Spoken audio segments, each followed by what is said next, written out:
Buenas tardes, esta es la presentación de la actividad número 4 denominada Alteraciones de la cognición y la conciencia. Mi nombre es Sonia Viviana Álvarez. Muy buenas tardes, mi nombre es Isaac Villarreal y como ya expuso mi compañera Sonia y junto a mi compañera Nidian, vamos a presentar la actividad número 5, Alteraciones de la cognición y la conciencia. Hola, mucho gusto. Mi nombre es Nidian Silva Peñuela, estudiante de psicología y haciendo parte hoy de este equipo en presentación de actividad 5 para nuestra materia Escuelas Psicológicas Cognitivas. Bienvenidos. Bueno, hablemos de este tema tan importante que es el inconsciente colectivo.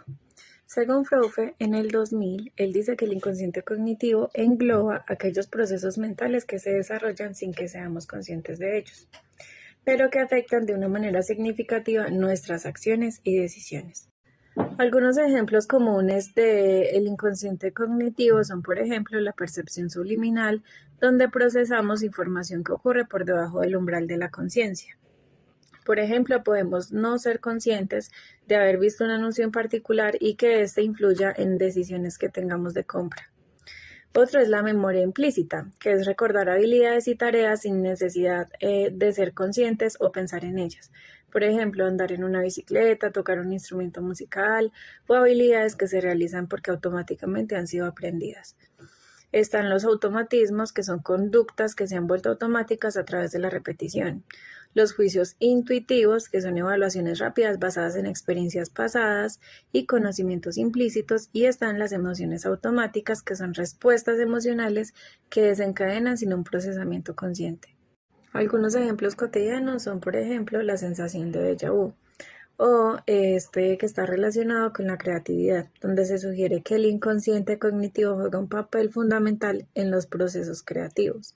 También están las implicaciones terapéuticas, donde la terapia psicológica ha explorado diferentes técnicas que trabajan este inconsciente colectivo. Ahora hablemos de lo que es la negligencia atencional y qué tipos de negligencia existen. Primero, la negligencia atencional es una afección neurológica en la que las personas experimentan dificultades para concentrarse en estímulos situados en el lado opuesto de donde ocurrió la lesión cerebral. Dicho de otro modo, quienes padecen este trastorno suelen desatender una parte de su entorno visual o de su entorno personal. Allegri en el año 2000 señala que existen diferentes tipos de negligencia atencional, dependiendo de la función cognitiva que esté afectada. Por ejemplo, puede haber negligencia espacial, negligencia personal o negligencia del objeto. En este sentido, es necesario tener en cuenta que la negligencia atencional pone de relieve la importancia de la atención en nuestra relación con el entorno. Aquellos que sufren de este trastorno enfrentan dificultades significativas en actividades cotidianas como vestirse, alimentarse o moverse. La rehabilitación de la negligencia atencional es un reto considerable, pero resulta esencial para mejorar la calidad de vida de las personas que la padecen. Hablando pues de algunas reflexiones y análisis sobre la negligencia atencional, el tratamiento es la rehabilitación neuropsicológica. Y las bases neurológicas serían la negligencia atencional, que suele estar asociada a lesiones en el lóbulo parietal derecho del cerebro. ¿Cuál es el impacto entonces que tienen estas lesiones en la vida diaria? Es que las personas con negligencia atencional experimentan dificultades en todas las actividades cotidianas, como las que nombramos anteriormente. Para esta parte de la negligencia atencional, tengamos en cuenta la complejidad de la mente humana, que se manifiesta en fenómenos como el inconsciente cognitivo y la negligencia también atencional. Ambos revelan la importancia de los procesos mentales que operan sin que seamos conscientes de ello. La negligencia atencional en particular puede interpretarse como una disrupción en los mecanismos inconscientes que moldean nuestra percepción del entorno. Bueno, muchas gracias a mi compañera Sonia por los aportes que dio, fueron realmente muy valiosos. Y continuando con la presentación, en este caso vamos a hablar sobre qué es el aprendizaje inconsciente y qué evidencia hay a su favor.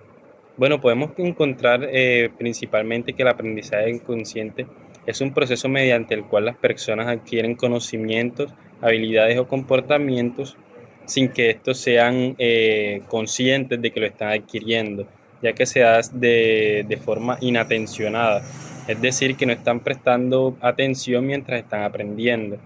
Esto se puede dar, por ejemplo, en casos en que niños o jóvenes, al ver conductas o patrones en su entorno inmediato, en otras situaciones lo empiezan a practicar de igual forma. Es decir, no eran conscientes en ese momento de que estaban aprendiendo. Supongamos el niño está en su celular, está viendo televisión y en su entorno está ocurriendo algún tipo de comportamiento patrón. Él, sin darse cuenta, está adquiriendo esos patrones y es muy probable que en otras situaciones o en otros contextos pueda presentar dichos patrones. Y bien, continuando con la temática, veamos ahora qué evidencia hay a favor del aprendizaje inconsciente. Al ser un proceso que se ha presentado durante mucho tiempo eh, y las personas lo notaban de manera empírica, se empezaron a hacer estudios para comprobar la veracidad de que existiese este suceso, entre los cuales podemos encontrar estudios de percepción subliminal, condicionamiento clásico y operante y el aprendizaje implícito como para ejemplificar un poco y hablar de lo que se trata, uno de los más famosos de estos estudios, encontramos en el condicionamiento clásico y operante que descritos por Pavlov y Skinner respectivamente, implican la adquisición de respuestas a través de asociaciones sin la necesidad de una conciencia consciente de estas asociaciones. Es decir, en el condicionamiento clásico, una respuesta automática se asocia con un nuevo estímulo. En el condicionamiento operante, por su parte, las consecuencias de una acción afectan en la probabilidad de que esa acción se repita. Y bien, hablando del inconsciente cognitivo, no podemos dejar de lado la memoria inconsciente, la cual, a diferencia de la memoria explícita, esta se le denomina memoria implícita, ya que se refiere a la capacidad de recordar información o habilidades sin una conciencia consciente de haberlas aprendido. En esta podemos encontrar, por ejemplo, las reglas gramaticales de un lenguaje, el cual, por ejemplo, poniendo de ejemplo el español, pues todos hablamos y todos entendemos, y si conocemos las reglas gramaticales de estas, incluso sin haberlas estudiado o sin conocerlas explícitamente, si nos hacen una pregunta sobre esto, aunque no le pongamos nombre, es muy probable que sepamos de qué se trata.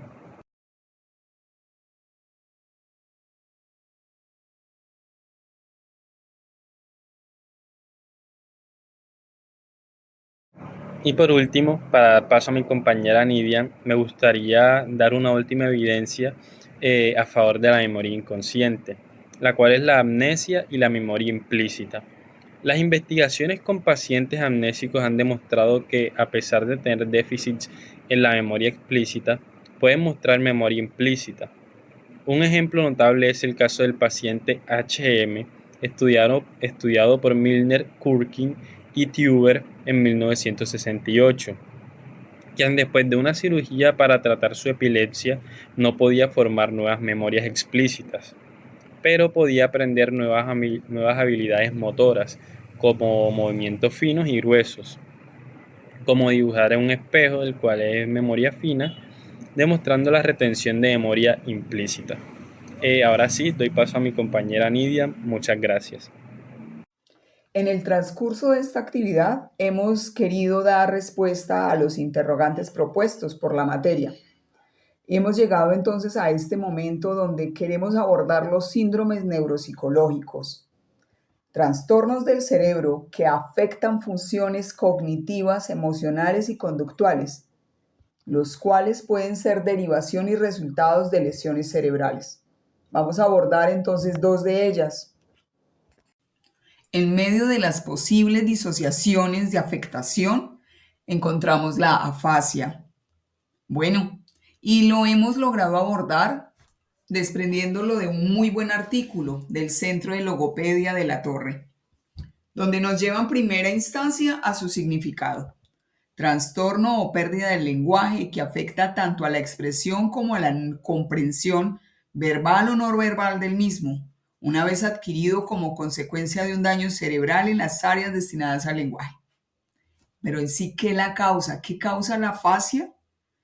La más frecuente es el daño cerebral a consecuencia de un ABC, accidente cerebrovascular, pero también trae derivaciones como traumatismos cráneoencefálicos, tumores cerebrales, procesos infecciosos.